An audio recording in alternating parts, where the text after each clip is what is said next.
Hi, c'est Mikasa 237 pour vous servir. Aujourd'hui, on continue la vidéo sur ce que les Coréens et Japonais pensent des Noirs. J'ai voulu concentrer cette vidéo sur les Japonais parce que des Coréens vont vous en battre les couilles en fait, alors que ce sont les plus bons. Mais avant de commencer, peut-être vous allez remarquer que vis-à-vis de la dernière vidéo, j'ai changé de vêtements, de coiffure et de décor. C'est parce qu'en fait, après avoir posté la première partie de la vidéo, parce que je l'avais fait en entier, genre il y avait une seconde vidéo qui devait venir juste après avec la continuité continue quoi. Vous voyez ce que je veux dire? Je me suis rendu compte qu'il y avait des gens qui avaient beaucoup apprécié la vidéo, mais avaient dénoté le fait que j'avais beaucoup parlé des Coréens. Comme je dis précédemment, vous ne vous intéressez pas forcément aux Coréens. Alors voici ce que j'ai pu trouver. J'espère que vous allez aimer, j'espère que vous ne serez pas trop déçus et que je ne vais pas détruire vos rêves. Donc voilà, c'est parti. Mais d'abord, générique.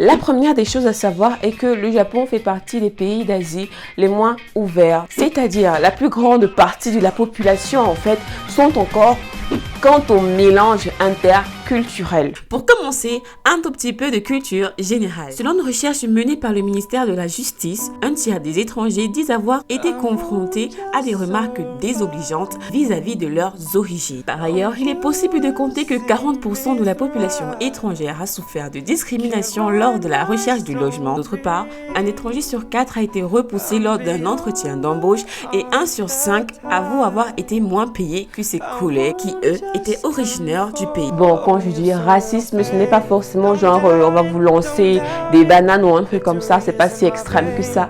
Mais c'est genre, bon, il y a une scène qui s'est passée avec l'une de mes connaissances, elle m'a expliqué et apparemment elle a très mal vécu. En fait, elle est entrée dans le métro et quand elle s'est assise, le japonais qui était à côté d'elle s'est levé et il est parti. Elle me dit que ça lui est arrivé une seule fois. Elle ne sait pas si c'était vraiment ça, mais elle pense que c'était ça parce qu'il s'est levé. Il est vraiment parti genre, what the fuck. Tout de suite, elle s'est posé la question genre, mais qu'est-ce qui se passe en fait? Un autre point dénoté par les étrangers au Japon est le fait de la différence de traitement. Même si cela est un fait courant dans chaque pays, le Japon, toujours dans l'extrême, a une manière bien particulière de différencier les étrangers des autres. Ainsi, un étranger noir sera appelé Kokujin, quand un étranger blanc sera appelé Taijin. De ce fait, si un étranger noir ou blanc se voit octroyer un traitement de faveur à son arrivée, ce même traitement de faveur pourrait s'avérer pesant si ce dernier décide de rester dans le pays pendant une plus longue période. C'est en fait, même si tu es métisse, même si genre ton père est japonais, ta mère est noire, on t'appellera toujours comme ça changera jamais. Je ne pense pas qu'on devrait le prendre aussi terriblement vis-à-vis des personnes de couleur parce qu'en fait, ils sont comme ça avec tout le monde.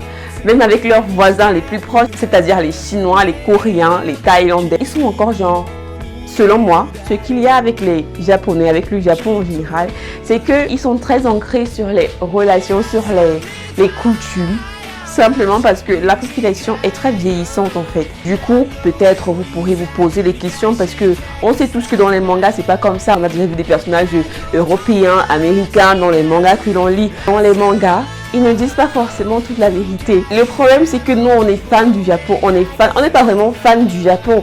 On est fans de l'entité qui se trouve derrière les mangas. Et on s'imagine que derrière les mangas, c'est forcément ce qu'il y a dans les mangas. Alors que c'est pas vraiment. J'ai fait une vidéo sur ça, sur la différence entre le Japon réel et ce que l'on lit dans les mangas. Ça va sortir très bientôt. J'espère que vous allez la voir et que vous allez aimer. Tout d'abord, finissons cette vidéo. Autre chose, la famille japonaise est très stricte sur les relations. Genre, si tu as un Nikitomori, vous vous demandez ce que c'est qu'un Nikitomori, rendez-vous dans une prochaine vidéo. Ou alors, si tu n'as pas de travail, tu n'as pas de femme, tu te fais rejeter comme ça, genre, on te renie quoi. C'est niet, genre, tu fais plus partie du cadre de la famille. Tu es expulsé. Mais what the fuck? fuck? Du coup, ça pose forcément problème parce que imaginons t'es un jeune, t'es tombé amoureuse d'une noire, toute jolie, toute pétillante et toute mimi, et tu te ramènes avec ces lasses dans ta famille qui est super stricte. Si t'es fauché et que tu comptais sur l'héritage de ton père pour vivre, ce qui est souvent le cas, c'est cuit pour toi. Du coup, je te retrouve mendiant avec ta noire mendiante avec toi. Et vos futurs bébés que vous aurez fait dans la volée, qui seront aussi bientôt des mendiants. Pendant à tout ça, il y a des exceptions.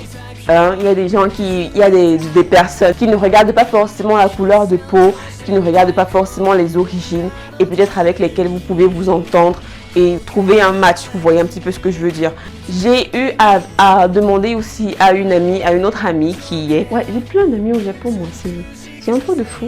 Elle m'a dit que vis-à-vis des relations extérieures, lorsque peut-être elle se balade dans la rue, elle n'est pas en proie au racisme proprement dit. C'est pas qu'ils sont racistes, c'est juste qu'ils sont pas habitués à voir un noir, les étrangers, les Européens, les Américains.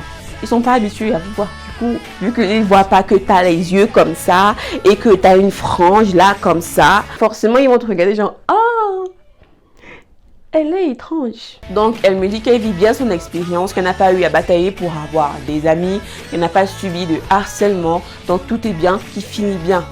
Vous me demanderez peut-être niveau petite amie comment est-ce que ça se passe. Elle me dit que ils sont pas comme ici en fait. Quand t'es jolie, on va venir te traquer directement. Ils sont assez timides, réservés. Genre la plupart du temps, il faut que ce soit toi qui aille vers eux. Ça rejoint un petit peu ce que j'ai dit dans la précédente vidéo. Mais une fois que tu as brisé la glace, tout devient tellement clair et tout devient plus beau.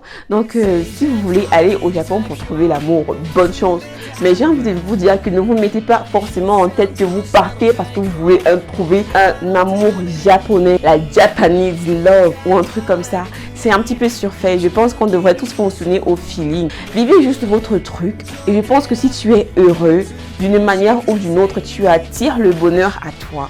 Et quand tu attires le bonheur à toi, forcément, tu trouveras la bonne personne. En gros, les Japonais sont même pas vis-à-vis seulement des noirs parce qu'ils font ça avec tout le monde. C'est un processus qui va prendre du temps, mais quand même, ils sont sur la bonne voie.